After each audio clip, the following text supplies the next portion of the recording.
Welcome to career plus. So గత 14 సంవత్సరాలుగా IIT నీట్లో విజయ ప్రభంజనం సృష్టిస్తోంది ర్యాంక్ రిజ్. సో ర్యాంక్ రిజ్లో ఎలాంటి కోర్సులు అందిస్తున్నారు, అలాగే దీని స్పెషాలిటీ ఏంటి, 14 ఇయర్స్గా ఇది ఎలా సాధ్యమైంది, అలాగే వీటికి సంబంధించి ఫౌండర్ అండ్ చైర్మన్ బాలకృష్ణ గారు మన స్టూడియోలో ఉన్నారు. ర్యాంక్ రిజ్కి సంబంధించి మరిన్ని డీటెయిల్స్ వారిని అడిగి తెలుసుకుందాం. Good evening sir. Good evening madam. Sir, ముందుగా చెప్పండి, ఇప్పుడు చూసుకుంటే చాలా ఇన్స్టిట్యూట్లు అన్నీ వచ్చేస్తున్నాయి. ర్యాంక్ రిజ్ ఏంటి అసలు? మేము లాస్ట్ 14 ఇయర్స్ నుంచి IIT long term, NEET long term, EAMCET long term ఇస్తూ ఉన్నాము. కోర్సులన్నీ కూడాను ఇండియా లెవెల్లో జరిగేటువంటి హై కాంపిటీషన్ ఎగ్జామ్స్ ఇవన్నీ కూడాను, చాలా టఫ్ ఎగ్జామ్స్ ఇవన్నీ కూడాను.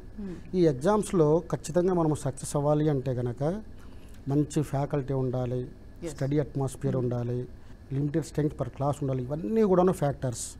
స్టూడెంట్కి ర్యాంక్ తీసుకురావడం కోసం మేము ఏం చేయాలో, ఏ రకంగా చేయాలో, ఒక నార్మల్ స్టూడెంట్ కూడా ర్యాంక్ రావడానికి అన్ని విధాలుగా కోచింగ్ ఇస్తూ వెళ్తున్నాము. నీట్ ఐఐటి అంటే ఇది కష్టంతో కూడుకున్న పని అని చాలామంది పేరెంట్స్ అనుకుంటున్నారు, అలాగే స్టూడెంట్స్ కూడా అనుకుంటున్నారు. అంటే ఏం చెప్తారు వాళ్ళకి? స్టూడెంట్స్ కానీ పేరెంట్స్ కానీ ముందు ఒక కాలేజీలో జాయిన్ అయ్యే ముందు చూసుకోవాల్సినటువంటి కేర్ ఏంటంటే వాళ్ళ ట్రాక్ రికార్డ్, వాళ్ళ రిజల్ట్స్ ఎలా ఉంది, స్టడీ అట్మాస్ఫియర్ ఏ రకంగా ఉంది, ఫ్యాకల్టీ స్టాండర్డ్స్ ఏంటి, ప్రీవియస్ ర్యాంక్స్ ఏంటి, మంచి సెక్యూరిటీ ఉందా లేదా, అదేవిధంగా ఫుడ్ కూడా బాగుందా లేదా అనేది చాలా ఇంపార్టెంట్. ఇవన్నీ కూడాను చూసుకోవాల్సి ఉంది. ఇప్పుడు నేను చెప్పిన వాటిల్లో ఏ ఒక్కటి సరిగ్గా లేకపోయినా స్టూడెంట్ ఖచ్చితంగా డిస్టర్బ్ అవుతాడు. ఒక నార్మల్ స్టూడెంట్ ఉంటాడు, క్లాస్లో బాగా చదివే స్టూడెంట్ ఉంటాడు. వీళ్ళిద్దరికీ బ్యాలెన్స్డ్గా క్లాసులు చెప్పాలి అంటే కనుక ఖచ్చితంగా ఫ్యాకల్టీ చాలా హై స్టాండర్డ్ ఫ్యాకల్టీ అయి ఉండాలి, ఎక్స్పర్ట్ అయి ఉండాలి. స్టూడెంట్కి అర్థమయ్యే రీతిలో, స్టూడెంట్ యొక్క సైకాలజీకి తగ్గట్టుగా, స్టూడెంట్ యొక్క స్టాండర్డ్ తగ్గట్టుగా ఆ ఫ్యాకల్టీ క్లాసులు అనేది, టీచింగ్ అనేది స్టార్ట్ చేయాల్సి ఉంటుంది. ఆ రకంగా చెప్పడం వల్ల ఏమవుతుందంటే ఒక నార్మల్ స్టూడెంట్ కూడా అర్థం కాకపోయినా సరే ఫ్యాకల్టీ చెప్పేటువంటి టీచింగ్ దృష్టిలో పెట్టుకొని ఈజీగా అర్థమయ్యేటట్లుగా క్లాసులు చెప్పడం వలన ఒక నార్మల్ స్టూడెంట్ కూడా ఈజీగా గ్రాస్ప్ చేసే అవకాశాలు ఉంటుంది. ముందు ఫస్ట్ ఆఫ్ ఆల్ ఈ ఐఐటి నీట్లలో కావాల్సింది మనకు main, first of all basics చాలా స్ట్రాంగ్గా ఉండాలి. బేసిక్స్ కావచ్చు, కాన్సెప్ట్స్ కావచ్చు, అప్లికేషన్స్ కావచ్చు. దాని తర్వాత నీట్ వాళ్ళైతే నీట్ లెవెల్లో, ఐఐటి వాళ్ళైతే ఐఐటి లెవెల్లో క్లాసులు చెప్పాల్సి ఉంటుంది. ఫస్ట్ ఆఫ్ ఆల్ బేసిక్స్ నుంచి స్టార్ట్ చేయాలి. స్టూడెంట్కి ఏమీ రాదు అన్న దగ్గర నుంచి బేసిక్స్, కాన్సెప్ట్స్, అప్లికేషన్స్, దాని తర్వాత నీట్ వాళ్ళైతే నీట్ లెవెల్ ప్రాబ్లమ్స్, ఐఐటి వాళ్ళైతే ఐఐటి లెవెల్ ప్రాబ్లమ్స్ చెప్పాలి. ఇప్పుడు మా దగ్గర బేసిక్స్ నుంచి స్టార్ట్ చేస్తాం. కాన్సెప్ట్స్, అప్లికేషన్స్, దాని తర్వాత ప్రాబ్లమ్స్. ఇప్పుడు బేసిక్స్, కాన్సెప్ట్స్కి ఈ ప్రాబ్లమ్స్కి మధ్యలో అప్లికేషన్ ఉంటుంది, ఒక బ్రిడ్జ్ లాంటిది. ఈ అప్లికేషన్ చెప్పకుండా డైరెక్ట్గా కాన్సెప్ట్స్ చెప్పిన తర్వాత డైరెక్ట్గా ప్రాబ్లమ్స్ కనుక వెళ్తే కనుక స్టూడెంట్స్ ప్రాబ్లమ్ చేయలేరు. క్లాస్లో ఫ్యాకల్టీ ఏ ప్రాబ్లం అయితే చెప్తున్నాడో ఆ ప్రాబ్లమ్స్ మాత్రమే చేయగలుగుతాడు. ఈ కాన్సెప్ట్స్కి, ఈ ప్రాబ్లమ్స్కి మధ్యలో అప్లికేషన్స్ ఉన్నాయి కదా, ఆ అప్లికేషన్స్ కూడా క్లియర్ కట్గా ప్రతిదీ ఎక్స్ప్లెయిన్ చేయాలి. అలా ఎక్స్ప్లెయిన్ చేయడం మూలన స్టూడెంట్కి ఎలాంటి ప్రాబ్లం ఇచ్చినా సరే ఈజీగా చేయగలుగుతాడు. ఒక నార్మల్ స్టూడెంట్ అయినా సరే ఈజీగా ప్రాబ్లం చేయగలుగుతాడు. ఎప్పుడైతే స్టూడెంట్కి క్లాసులు నీట్గా అర్థమవుతాయో, ప్రతిదీ అర్థమవుతుందో, కాన్సెప్ట్ బాగా అర్థమవుతుందో, అదేవిధంగా ఫ్యాకల్టీ కూడా అర్థమయ్యే రీతిలో చెప్పగలుగుతాడో, స్టూడెంట్కి ఇంట్రెస్టింగ్ కలిగే విధంగా క్లాసులు చెప్పగలుగుతాడో, అప్పుడు స్టూడెంట్ హార్డ్ వర్క్ చేద్దాం అనేసి అనిపిస్తుంది, కష్టపడడానికి ట్రై చేస్తాడు. ఒక నార్మల్ స్టూడెంట్ కూడా ఒక టాపర్తో పాటు పోటీ పడడానికి అవకాశాలు ఉంటుంది. మేము స్టూడెంట్కి ఆ రకమైనటువంటి అట్మాస్ఫియర్ని క్రియేట్ చేస్తాము. మా దగ్గర ఉన్నటువంటి ఫ్యాకల్టీ అందరూ కూడాను హై స్టాండర్డ్ ఫ్యాకల్టీని. ఈ ఫ్యాకల్టీ అందరూ కూడాను క్లాసెస్లో టీచింగ్ డెలివరీ ఎలా ఉంది, అదేవిధంగా స్టడీ అవర్స్లో, కౌన్సిలింగ్ అవర్స్లో కూడా కౌన్సిలింగ్ ఎలా చేస్తున్నారు, స్టూడెంట్ తెచ్చినటువంటి ప్రతి ప్రాబ్లం, డౌట్స్ కరెక్ట్గా క్లారిఫై చేస్తున్నారా లేదా అనేది ప్రతిదీ ఇంపార్టెంట్. దీంతోపాటు ఐఐటి కావచ్చు, నీట్లో కావచ్చు, ర్యాంకులు సాధించాలంటే ఫ్యాకల్టీకి ఒక ఎనాలిసిస్ ఉండాలి. ఎలాంటి కాన్సెప్ట్ చెప్పాలి, ఎలాంటి అప్లికేషన్ చెప్పాలి, ప్రాబ్లమ్స్ ఎలాంటివి చెప్పాలి, ఎంత డెప్త్లో చెప్పాలి, ఇవన్నీ కూడాను ఫ్యాక్టర్స్. ఐఐటిలో కావచ్చు, నీట్లో కావచ్చు ర్యాంకులు రావడానికి. ఇవన్నీ ఎప్పుడైతే స్టూడెంట్కి రీచ్ అవుతుందో, ఒక సిస్టమేటిక్గా కరెక్ట్ అనాలిసిస్తో క్లాసులు కనుక చెప్తే కనుక 100% మంచి ర్యాంకులతో బయటకు వెళ్తాము. ఏదైనా ఇన్స్టిట్యూట్లో జాయిన్ అవ్వాలనుకున్న ముందుగా ర్యాంక్ అనే వర్డే మన నోట్లో వస్తుంది. సో ర్యాంక్ రిడ్జ్ మీరు పెట్టారు అంటే ఎలా స్టార్ట్ చేశారు ఏంటిది? యాక్చువల్గా మేడం మేము 14 ఇయర్స్ నుంచి రన్ చేస్తున్నాము. 14 ఇయర్స్ క్రితము దగ్గర ఈ ఒక మంచి యూనిక్ నేమ్తో మార్కెట్లోకి వెళ్దాము అన్న ఆలోచనతో, ఒక యూనిక్ నేమ్ని మనము సెలెక్ట్ చేద్దామన్న ఆలోచనతో ఒక 3-4 మంత్స్ బాగా ఆలోచించాము. ఆలోచించి ఒక 3-4 నేమ్స్ డిసైడ్ చేశాము. 3-4 నేమ్స్ డిసైడ్ చేసి ఫైనల్గా మాకు తెలిసినటువంటి సర్కిల్లో ఆ 3-4 నేమ్స్ని ఒక సర్వే లాగా పెట్టాము. ఏ నేమ్ బాగుంది అని చెప్పేసి అడిగితే maximum 99% of the people rank ridge బాగుంది. ఎందుకు బాగుందంటే మీరు పెట్టేది ఎడ్యుకేషనల్ ఇన్స్టిట్యూషన్స్ కాబట్టి ర్యాంక్ అనేది పిల్లలందరికీ కావాలి, ప్రతి స్టూడెంట్కి కావాలి. సో ర్యాంక్ ఉంది. రిడ్జ్ అనేది ఒక శిఖరం. అంటే మీ దగ్గర జాయిన్ అయినటువంటి పిల్లలు ఎవరైనా, స్టూడెంట్స్ ఎవరైనా సరే ర్యాంకులతో వాళ్ళ లైఫ్లో ఒక శిఖరం అంత స్థాయికి ఎదగాలి, ఒక ఆకాశం అంత ఎత్తుకి ఎదగాలి అంటే ఇది కరెక్ట్ సూటబుల్ అవుతుంది. ర్యాంక్ రిడ్జ్ అనే పేరు చాలా సూటబుల్ అవుతుంది. దానికి తోడు ఆ ర్యాంక్ రిడ్జ్ అనే పేరులో ఒక మంచి వైబ్రేషన్, పాజిటివ్ వైబ్రేషన్ ఉంది, ఒక సక్సెస్ వైబ్రేషన్ ఉంది, ఒక రాయల్ వైబ్రేషన్ ఉంది. సో ర్యాంక్ రిడ్జ్ అయితే బాగుంటుంది మిగతా పేర్ల కంటే కంపేర్ చేసుకుంటే అని చెప్పేసి అన్నప్పుడు నిజంగా చెప్పాలి నా మనసులో కూడా ర్యాంక్ రిడ్జే ఉంది. సో నేను వాళ్ళు చెప్పడము 99% of the people rank ridge అనేసి సలహా ఇవ్వడము, నా మనసులో కూడా అదే ఉండడము, ఫైనల్గా మేము 14 ఇయర్స్ బ్యాక్ ర్యాంక్ రిడ్జ్ అనే పేరుతో మార్కెట్లో ఎంటర్ అయ్యాము. 14 ఇయర్స్ నుంచి ఐఐటి అండ్ నీట్లలో అప్రహితంగా టాప్ ర్యాంకులతో మేము ముందుకెళ్తున్నాము. దీని అంతటి కారణం కూడా మా మీద నమ్మకం పెట్టుకున్నటువంటి మా పేరెంట్స్, మా స్టూడెంట్స్ పేరెంట్స్ ఒక్క అడ్వర్టైజ్మెంట్ లేకుండా ఓన్లీ మౌత్ పబ్లిసిటీ వల్ల ఒక స్టూడెంట్ జాయిన్ అయ్యాడు అంటే ఆ స్టూడెంట్కి నచ్చితే ఆ స్టూడెంట్ ఇంకొకరిని జాయిన్ చేస్తాడు, వాళ్ళ ఫ్రెండ్స్ని. ఆ ఇద్దరు మళ్ళీ ఇంకొక ఇద్దరిని జాయిన్ చేస్తారు. ఈ రకంగా మౌత్ పబ్లిసిటీ ద్వారానే మేము ఇన్ని సంవత్సరాల నుంచి రన్ చేస్తూ ఉన్నాము, ఇన్ని బ్రాంచులు రన్ చేయగలుగుతున్నాము. హైదరాబాదు, గుంటూరు, విజయవాడ, బెంగళూరు, చెన్నై ప్రస్తుతానికి రన్ చేస్తున్నాము. నీట్లో కానీ ఐఐటీలో కానీ ఏం చెప్తారు సక్సెస్ పర్సెంటేజ్ గురించి? క్లాస్లో 40 మంది 45 మంది అలా ఉంటే మేడం ఒకళ్ళిద్దరికి ర్యాంకులు వచ్చేవి 14 ఇయర్స్ క్రితము.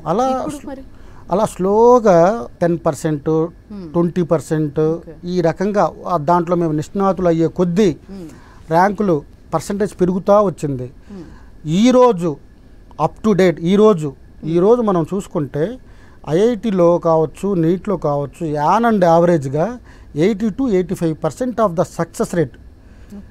85% ఆఫ్ టోటల్ స్టూడెంట్స్లో ఐఐటిలో కావచ్చు, ఎన్ఐటిలో కావచ్చు, డీమ్డ్ యూనివర్సిటీస్లో కావచ్చు, అదేవిధంగా మంచి ఇండియాలో ఉన్నటువంటి టాప్ ఇంజనీరింగ్ కాలేజెస్ కావచ్చు, ఈ మన స్టేట్లో ఉన్నటువంటి టాప్ ఇంజనీరింగ్ కాలేజెస్లో కావచ్చు సీట్లు మేము ప్రొడ్యూస్ చేయగలుగుతున్నాము. అదేవిధంగా నీట్లో కూడా ఎంబీబీఎస్ కావచ్చు, బీడీఎస్ కావచ్చు, 80-85% ఆఫ్ ద స్టూడెంట్స్ సక్సెస్తో బయటికి పంపిస్తున్నాము.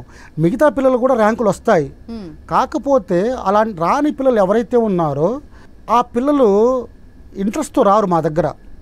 పేరెంట్స్ యొక్క కోరికతో పేరెంట్స్ ఆ పిల్లవాళ్ళ మీద మా కొడుకు ఐఐటిలో చదవాలి, లేకపోతే నీట్లో మంచి ర్యాంక్ సాధించి ఎంబీబీఎస్ చేయాలన్న కోరికతో పేరెంట్స్ ఆ పిల్లల్ని జాయిన్ చేస్తారు.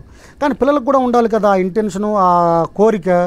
ఇక్కడికి వచ్చిన తర్వాత ప్రెజర్ చేసి జాయిన్ చేసిన తర్వాత పిల్లలు కొంతమంది ఆ తల బుక్స్లో పెట్టి చదువుతున్నట్లుగా నటిస్తూ ఉంటారు, క్లాసులు విన్నట్లుగా ఉంటారు, కానీ వాళ్ళు క్లాసులు సరిగ్గా వినరు. మరి అలాంటి వాళ్ళని ఎలా తెలుసుకొని అలాంటి వాళ్ళకి మేము కాదు కదా, దేవుడు కూడా అలాంటి పిల్లలకి ర్యాంకులు తెప్పించలేరు. ఎందుకంటే నటించే వాళ్ళకి ఎవడేం చేయలేరు మేడం. ఫస్ట్ ఆఫ్ ఆల్ సాధించాలి, సక్సెస్ సాధించాలి, ఐఐటీలో నేను చదవాలి, నేను ఐఐటీలో నేను ర్యాంక్ తెచ్చుకోవాలి, ఎన్ఐటీలో ర్యాంక్ తెచ్చుకోవాలి, లేదా నీట్లో ర్యాంక్ తెచ్చుకోవాలి అన్న intention, strong will first of all స్టూడెంట్కి ఉండాలి, పేరెంట్స్కి కాదు. స్టూడెంట్కి ఆ స్ట్రాంగ్ విల్ కనుక ఉంటే ర్యాంకులు తెప్పించడం చాలా ఈజీ. ఖచ్చితంగా స్టూడెంట్కి ఖచ్చితంగా ఇంటెన్షన్ ఉండాలి.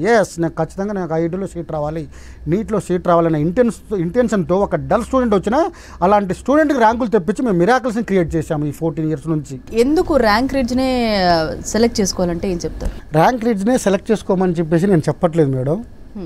ఒక పేరెంట్ కావచ్చు, ఒక స్టూడెంట్ కావచ్చు, ఒక ఎడ్యుకేషన్ ఇన్స్టిట్యూషన్లో జాయిన్ అయ్యే ముందు ఆ ఎడ్యుకేషనల్ ఇన్స్టిట్యూషన్లో ఉన్నటువంటి ట్రాక్ రికార్డ్ ఎలా ఉంది, ఫ్యాకల్టీ స్టాండర్డ్స్ ఎలా ఉన్నాయి, ర్యాంక్స్ ఎలా ప్రొడ్యూస్ చేయగలుగుతున్నారు, ఫ్రీ దాని ఏమంటారు స్ట్రెస్ లేకుండా ఎడ్యుకేషన్ ఉందా లేదా, స్టడీ అట్మాస్ఫియర్ ఉందా లేదా, కేరింగ్ ఉందా లేదా, సెక్యూరిటీ లేడీస్ అమ్మాయిలు అయితే గర్ల్స్ అయితే కనుక పేరెంట్స్ ఖచ్చితంగా సెక్యూరిటీ చాలా ఇంపార్టెంట్. అది 100% చూస్తారు. సెక్యూరిటీ ఎలా ఉంది, కేరింగ్ ఎలా ఉంది, ఫుడ్ ఎలా ఉంది, హాస్టల్స్ అయితే కనుక రెసిడెన్షియల్ క్యాంపస్ అయితే కనుక ఫుడ్ ఎలా ఉంది అని చెప్పేసి ఇవన్నీ కూడాను చూసుకొని జాయిన్ అవ్వాలి. అప్పుడే ఆ స్టూడెంట్ ఆ 2 yearsలో ఇంటర్మీడియట్తో పాటు ఐఐటి నీట్లో ర్యాంక్ సాధించడానికి మంచి అవకాశాలు ఉంటాయి. ఇవన్నీ ఫ్యాక్టర్స్ ర్యాంక్ రావడానికి. అవసరమైతే కనుక స్టూడెంట్స్తో ఇంటరాక్ట్ అయ్యి అక్కడ ఆల్రెడీ ఎగ్జిస్టింగ్ స్టూడెంట్స్ ఉంటారు కదా, చదువుతున్న పిల్లలు ఉంటారు కదా, స్టూడెంట్స్ ఉంటారు కదా, ఆ పిల్లలను కూడా ఫీడ్బ్యాక్ అడిగి క్లాసెస్ ఎలా జరుగుతాయి, ఫ్యాకల్టీ ఎలా ఉన్నారు, ఎలా కేర్ తీసుకుంటారు, ఎగ్జామ్స్ ఎలా కండక్ట్ చేస్తారు, ఏ రకంగా ర్యాంక్స్ వచ్చాయి అనేది మొత్తం ఇవన్నీ కూడాను స్టూడెంట్స్ ఆల్రెడీ ఎగ్జిస్టింగ్ స్టూడెంట్స్ని అడిగి తర్వాత తెలిసిన వాళ్ళని కూడా అడిగి అప్పుడు జాయిన్ చేయాలి. ఫ్యాకల్టీ మేము ప్రతి వీక్ మేము మీటింగ్ అరేంజ్ చేసి స్టూడెంట్స్ని మీరు ఎలా ఇంటరాక్ట్ అవుతున్నారు, ఎలా అనాలిసిస్ చేస్తున్నారు, ఎలా ఇంప్రూవ్ చేస్తున్నారు, ఏంటి ఎలా ఉంది అనేది ప్రతి వీక్ మేము వాళ్ళతో మీటింగ్ అరేంజ్ చేస్తూ ఎప్పటికప్పుడు మానిటరింగ్ చేసుకుంటూ స్టూడెంట్స్ యొక్క ర్యాంక్ రావడం కోసము ప్రతి స్టూడెంట్ మా దగ్గర నుంచి చదివి బయటికి వెళ్ళే టైంలో ప్రతి స్టూడెంట్ హ్యాపీగా ఆ పేరెంట్స్ మా దగ్గరకు వచ్చి హ్యాపీగా మీ వల్ల నా బిడ్డ మంచి ర్యాంక్తో మేము వెళ్తున్నాము, మంచి నీట్ ఫేమస్ గవర్నమెంట్ కాలేజీలో సీట్ వచ్చింది, మంచి ఐఐటీలో సీట్ వచ్చింది, ఐఐటి ఢిల్లీలో సీట్ వచ్చింది, ఐఐటి బాంబేలో సిఎస్సి బ్రాంచ్ వచ్చింది అని చెప్పేసి మళ్ళీ వచ్చి మమ్మల్ని కలిసి ఆ సంతోషాన్ని మాతో షేర్ చేసుకునే విధంగా ఆ స్టూడెంట్స్ని మేము సక్సెస్తో బయటికి పంపించాలన్న ఇంటెన్షన్తో ప్రతిరోజు ప్రతి నిమిషం ప్రతి క్షణం మేము ఆలోచిస్తూ ఉంటాము. 14 yearsగా అంటే ఏంటి మీ విజన్ ఏంటి, అలాగే బ్రాంచెస్ ఇంకా ఎక్కడెక్కడ స్టార్ట్ చేయబోతుంది? నంబర్ ఆఫ్ ఇన్స్టిట్యూషన్స్ స్టార్ట్ చేయాలి, నంబర్ ఆఫ్ స్టేట్స్లో స్టార్ట్ చేయాలి. స్టార్ట్ చేసి మ్యాక్సిమం మా దగ్గర జాయిన్ అయినటువంటి మ్యాక్సిమం నంబర్ ఆఫ్ స్టూడెంట్స్కి ఐఐటీలో కావచ్చు, ఎన్ఐటీలో కావచ్చు, ప్రెస్టీజియస్ డీమ్డ్ యూనివర్సిటీస్ కావచ్చు, అదేవిధంగా నీట్లో కావచ్చు, maximum number of students rank reads నుంచి మా షేర్ ఉండాలనేది మా ర్యాంక్ రీడ్స్ యొక్క ఇంటెన్షన్. ప్రతిదీ కూడాను స్టూడెంట్ యొక్క సక్సెస్ని దృష్టిలో పెట్టుకొని మేము ప్రతిదీ వర్క్ చేస్తూ ఉంటాము, అంత టెన్షన్తో ఉంటాము. రిజల్ట్ వచ్చిన రోజు ఆ రిజల్ట్ ఆ సక్సెస్ పర్సంటేజ్ చూసినప్పుడు ఆ స్టూడెంట్స్ పేరెంట్స్ యొక్క కళ్ళల్లో ఆనందం చూసినప్పుడు మేము పడిన ఆ సంవత్సరం మొత్తం కష్టం మొత్తం ఆ రోజు మొత్తం మర్చిపోతాము. వాళ్ళ ఆనందం చూసి మా కడుపు నిండిపోయిద్ది. వాళ్ళు ఆ సక్సెస్ ఆ ఆనంద వాళ్ళు కొంతమంది అయితే కనుక ఆ సక్సెస్ని చూసి పేరెంట్స్ ఆనంద బాష్పాలు వస్తూ ఉంటాయి. అది చూసినప్పుడు మా కష్టం మొత్తం మర్చిపోయి కడుపు నిండిపోయినంతగా మేము సాటిస్ఫై అవుతాము. దాన్ని మీరు ఎంత డబ్బుతో కూడా మీరు వెలకట్టలేరు. ఆ సాటిస్ఫాక్షన్ వెరీ ఇంపార్టెంట్. ర్యాంక్ రీచ్లో ఇప్పుడు చాలామంది స్టూడెంట్స్ కంటే ఎస్పెషల్లీ ర్యాంకర్స్కి అంటే ఏమైనా మీరు స్కాలర్షిప్ అలాంటివి ఏమైనా ప్రొవైడ్ చేస్తున్నారా? స్కాలర్షిప్ కూడా ఉంటుంది మేడం మా దగ్గర. టోటల్ నెంబర్ ఆఫ్ స్టూడెంట్స్లో మేము 25% ఆఫ్ ద స్టూడెంట్స్కి మేము స్కాలర్షిప్ కూడా ఇస్తాము. వాళ్ళ యొక్క పెర్ఫార్మెన్స్ని బట్టి, వాళ్ళ యొక్క మెరిట్ని బట్టి ఐఐటీలో కావచ్చు, నీట్లో కావచ్చు. పర్సంటేజ్ ఏమన్నా ఎంత చూస్తారని? ఇప్పుడు ప్రీవియస్గా ఇప్పుడు 10th క్లాస్ వాళ్ళు ఉన్నారనుకోండి, వాళ్ళకి 10/10 వచ్చింది, లేకపోతే 9.9, 9 ఇలా వచ్చింది. అలాంటి పిల్లలకి ఖచ్చితంగా వాళ్ళ యొక్క పెర్ఫార్మెన్స్ని బట్టి మినిమం 25% నుంచి టోటల్ 100% ఫీ కన్సెషన్ ఇస్తాము. 100% ఇస్తాము. అది ఏ కేటగిరీ అయినా కావచ్చు, రిజర్వేషన్ కేటగిరీ కావచ్చు, జనరల్ కేటగిరీ కావచ్చు, ఏ కేటగిరీ వాళ్ళైనా సరే అప్ టు 100%, ఒక్క సింగిల్ పైసా కూడా కట్టాల్సిన పని లేదు. ఒకవేళ ఇంకా టాప్లో కనుక ర్యాంక్ తెచ్చుకుంటే టాప్ 15 టాప్ 20లో ర్యాంక్ తెచ్చుకునే వాళ్ళకి ఐఐటి వాళ్ళైతే కనుక ఐఐటిలో 4 years వాళ్ళ ఫీజులు కూడా మేమే భరిస్తాము. అదేవిధంగా నీట్ వాళ్ళైతే 100% 4 years ఆ ఫీజులు కూడా మేమే భరిస్తాము. అదేవిధంగా ఎంబీబీఎస్ వాళ్ళైతే కనుక ఆ ట్యూషన్ ఫీజు ఏదైతే ఉందో అది కూడా మేమే భరిస్తాం టాపర్స్కి. అదే ఓన్లీ టాపర్స్ కి ఫైనాన్షియల్గా ఎవరైతే డ్రాబ్యాక్లో ఉంటారో అలాంటి పిల్లలు ఎవరైతే ఉంటారో అలాంటి పిల్లలు టాప్ ర్యాంక్స్ కనుక తెచ్చుకుంటే ఆ పిల్లలకి మేము ఖచ్చితంగా టోటల్ ఫీజు మేము ఇస్తాము. అదేవిధంగా రేపు బీటెక్లో జాయిన్ అయిన తర్వాత ఐఐటీలో జాయిన్ అయిన తర్వాత ఆ ఫీజులు కూడా మేమే భరిస్తాము. ఎందుకంటే మేడం నేను ఒక పేద వ్యవసాయ కుటుంబంలో పుట్టాను. నేను ఫస్ట్ నేను ఏపీఆర్జేసీలో ఇంటర్మీడియట్ కంప్లీట్ చేశాను మేడం. ఏపీఆర్జేసీలో ఉండగానే నేను ఐఐటీలో చదవాలన్న ఇంటెన్షన్తో ఆ 2 years కష్టపడ్డాను. అక్కడ కోచింగ్ లేదు, ఓన్లీ ఇంటర్మీడియట్ మాత్రమే చెప్తారు. నేనుగా కొన్ని బుక్స్ తీసుకొని మార్కెట్లో ఉన్నటువంటి ఐఐటీకి సంబంధించిన బుక్స్ తీసుకొని ప్రాక్టీస్ చేయడం స్టార్ట్ చేశాను. Day 1 నుంచి కొంచెం కష్టపడ్డాను.